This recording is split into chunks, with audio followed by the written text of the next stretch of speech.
Hello friends, welcome to beginners to masters. I hope that you all must be doing good.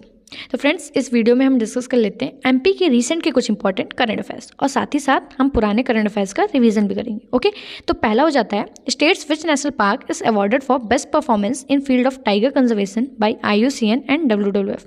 तो अभी state के किस national park को उसकी best performance के लिए in field of tiger conservation award किया गया है, किसके द्वारा? IUCN और WWF। ओके, तो ये IUCN और WWF ये इंपॉर्टेंट हो जाते हैं क्योंकि इंटरनेशनल ऑर्गेनाइजेशन है ये, और IUCN जिसका फुल फॉर्म है international union for conservation of nature. Okay, तो नेचर के कंजर्वेशन के लिए काम करता है। और ये स्टैब्लिश कब हुआ था? तो ये स्टैब्लिश हुआ था 1948 में। इसका हेडक्वार्टर कहाँ है? तो ग्लैन स्विट्जरलैंड में इसका हेडक्वार्टर है। ओके, और ये इंपॉर्टेंट क्यों हो जाता है आपको पता करना, क्योंकि ये एमपी के करंट से ये रिलेट कर गया है तो पूछे जाने के चांसेस बढ़ जाते हैं। इसी तरह WWF जिसका फुल फॉर्म है वर्ल्ड वाइड फंड, और ये इस्टेब्लिश कब हुआ था? ये इस्टेब्लिश हुआ था 1961 में, और ये एक NGO है और ये काम करता है वाइल्ड लाइफ कंजर्वेशन के लिए। तो इन दोनों के द्वारा मिलकर अवार्ड किया गया है किसे? सतपुरा नेशनल पार्क को। ओके, तो अपने एमपी का सतपुरा नेशनल पार्क जिसे अभी अवार्ड किया गया है for best performance in field of tiger conservation. अब सतपुरा नेशनल पार्क कब बन के आया था? तो ये 1981 में नेशनल पार्क बना था। और इसमें टाइगर प्रोजेक्ट कब चालू हुआ था? तो ये टाइगर प्रोजेक्ट चालू हुआ था इसमें 1999, मतलब ये टाइगर रिजर्व कब बना था? 1999 में। ओके, तो सतपुरा नेशनल पार्क जो कि 1981 में बना था उसे अवार्ड किया गया है फॉर इट्स बेस्ट परफॉर्मेंस। और इसी तरह एक अवार्ड दिया गया है tiger conservation award, it is only tiger conservation award, ये दिया गया पेंच नेशनल पार्क। तो पेंच नेशनल पार्क भी MP में है, लेकिन ये इसका कुछ पार्ट महाराष्ट्र में भी आता है, इसलिए इसे संयुक्त रूप से MP और महाराष्ट्र दोनों को दिया गया। तो पेंच नेशनल पार्क को दिया गया टाइगर कंजर्वेशन अवार्ड, और बेस्ट परफॉर्मेंस के लिए दिया गया सतपुरा नेशनल पार्क को। और सतपुरा नेशनल पार्क है कहाँ? नर्मदापुरम में। ये नर्मदापुरम जो होशंगाबाद का नाम चेंज करके रखा गया, नर्मदापुरम वहीं पास है सतपुरा नेशनल पार्क। अब नेक्स्ट देख लेते हैं, who launch table book the power of one vote on voters day. तो वोटर्स डे में अभी टेबल बुक लॉन्च की गई है। कौन सी book? The power of one vote.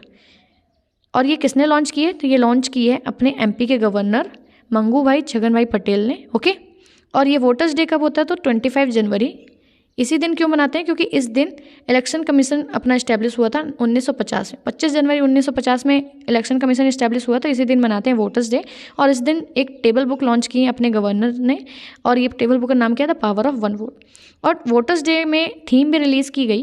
Voters day में थीम रिलीज़ की गई, nothing like voting, I vote for sure. Okay, nothing like voting,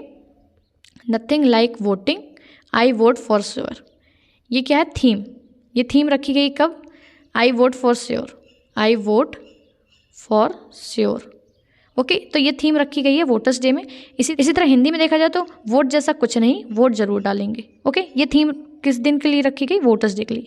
और इस दिन एक सॉन्ग भी रिलीज़ किया गया, मैं भारत हूँ। ओके, और ये जो वोटर्स डे का ऑर्गेनाइज किया गया था MP में, ये किया गया था MP में कुशाभाऊ ठाकरे भवन, जो कि मिंटो हॉल का नेम चेंज किया गया था। कुशाभाऊ ठाकरे भवन भोपाल में जो है, वहाँ पास ये वोटर्स डे मनाया गया। ओके, तो ये आपको पता होना चाहिए। पावर ऑफ वन वोट, ये बुक कौन रिलीज़ किया है? इसे लॉन्च किया है मंगू भाई छगन भाई पटेल, जो अपने MP के गवर्नर हो जाते हैं। नेक्स्ट देख लेते हैं, who wrote the tagline for Indore district for 2023। Indore will, ये विथ को विल कर लीजिएगा, will touch the seventh sky of cleanliness. तो ये टैगलाइन किसने रिलीज़ की है, मतलब किसने लिख के दी है इंदौर के लिए? वे हो जाते हैं देवेंद्र मालवी। देवेंद्र मालवी के द्वारा टैगलाइन लिखी गई है। कौन सी है? क्या हो जाती है? Indore will touch the seventh sky of cleanliness. मतलब स्वच्छता सर्वेक्षण अभियान में जो चल रहा है उसके परफॉर्मेंस के लिए इंदौर की इस बार की थीम रहेगी Indore will touch the seventh sky of cleanliness, मतलब 7वीं बार भी इंदौर जीतेगा। ओके, 7वें आसमान पर क्लीननेस के इंदौर रहेगा। नेक्स्ट देख लेते हैं, from MP who won Padma Shri award 2023। तो अभी जैसे कि पद्म अवार्ड अनाउंस किए गए, उसमें से अपने MP के भी कुछ लोगों ने पद्मश्री अवार्ड जीते हैं। उसमें से 4 लोग MP के हो जाते हैं। कौन कौन से हो जाते हैं ये आप फोटो में देख सकते हैं। तो पहली हो जाती है जोधैया बेगा, ये हैं, ये बैगा जनजाति से बिलोंग करती हैं उमरिया डिस्ट्रिक्ट से, और इन्हें इनके आर्ट के लिए दिया गया है अभी पद्मश्री अवार्ड। उसके बाद हो जाते हैं सेकंड डॉक्टर मुनेश्वर चंदावर, ये आप फोटो में देख सकते हैं, ये जबलपुर से बिलोंग करते हैं और इन्हें मेडिसिन के लिए दिया गया है अभी पद्मश्री अवार्ड। ओके, नेक्स्ट हो जाते हैं रमेश परमार और शांति परमार, इनको दिया गया है अभी पद्मश्री अवार्ड 2023 का। इनको इनकी गुड़िया बनाने की कला के लिए दिया गया है, जिसके लिए ये बहुत फेमस है, और ये कहाँ से बिलोंग करते हैं? झाबुआ से। ये दोनों आप देख सकते हैं, ये हैं रमेश परमार और शांति परमार, इनको भी मिला है पद्मश्री अवार्ड। तो ये 4 अवार्ड ही हो जाते हैं पद्मश्री के अपने मध्य प्रदेश से। ओके, ये आपको बहुत अच्छे से पता होना चाहिए, पूछे जाने के चांसेस बहुत हैं।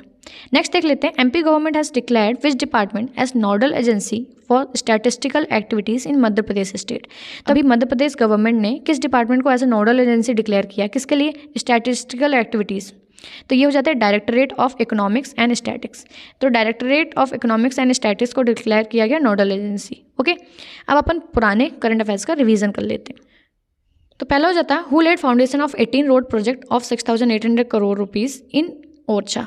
तो किसने किया है, ये किया नितिन गडकरी, जो हमारे road and transport minister. Okay, who stood in third place in 45-50 years category in marathon of Mumbai. तो ये हो जाती है सपना सुजाती है, जो कि इंदौर से बिलोंग करती है। नेक्स्ट, सीएम शिवराज सिंह चौहान ने अभी अनाउंस किया रिलीजियस बुक जो कि पढ़ाई जाएंगी स्टेट रन गवर्नमेंट स्कूल में। कौन कौन सी है ये बुक, तो ये हो जाती है गीता, रामचरितमानस और वेद। ओके, नेक्स्ट देख लेते हैं, चीफ मिनिस्टर कोविड-19 बाल सेवा योजना, इसमें कौन सा डिस्ट्रिक्ट ने बेस्ट परफॉर्म किया है तो और फर्स्ट पोजीशन में रहा, तो ये हो जाता है जबलपुर। ओके, तो जबलपुर डिस्ट्रिक्ट फर्स्ट पोजीशन में रहा है।